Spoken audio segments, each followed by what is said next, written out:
Well, now it's a perfect time to take a detour here and talk about cats. Perfect, get it? Anybody who's been to Jerusalem knows that street cats are everywhere. Also here in Tel Aviv, but did you know there's a reason for it? And to tell us more, I'm joined by zoologist and animal trainer Elly Neuman. Elly, a pleasure to have you back with us. Thanks for having me. It's great to be back. Of course. Now, we know that Israel as a whole has an estimated population of some 2 million street cats, but there's actually a reason for keeping them as stray cats on the streets. Tell us why. Yeah, you're right. Israel actually has one of the highest populations of human to cat ratios on the streets. And they what a statistic. Great one to have, but it's the first thing that people notice when they visit the country. It's how many cats they are.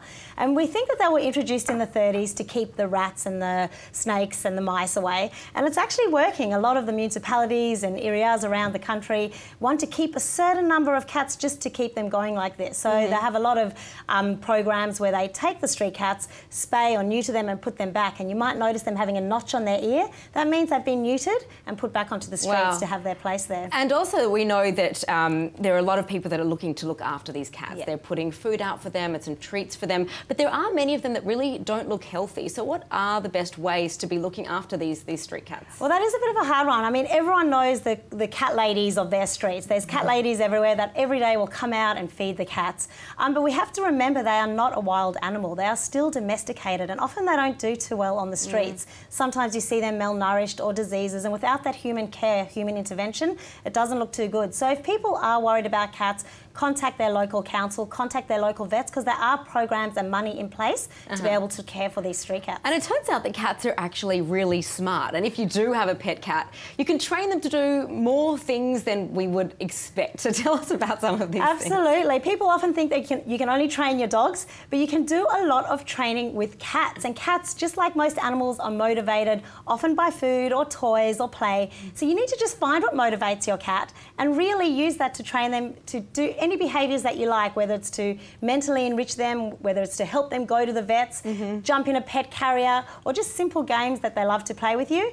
Training pretty much the same way you train a dog, using positive reinforcement. And I understand that you can train them even to brush their teeth. That's it. You know, we can train animals to help us look after them. So things that you in the past would have to hold an animal down to do, we can actually train them to doing positive reinforcement. So train the cat to open their mouth, accept that toothbrush and care their teeth so they don't need to go to the vet as often. And in terms of one big cat family, I understand that even training the bigger cats like cheetahs and lions can be done the same way. Tell us what's being done in a Jerusalem zoo. Yes, well, zoos are leading the way in not only conservation but in also animal care.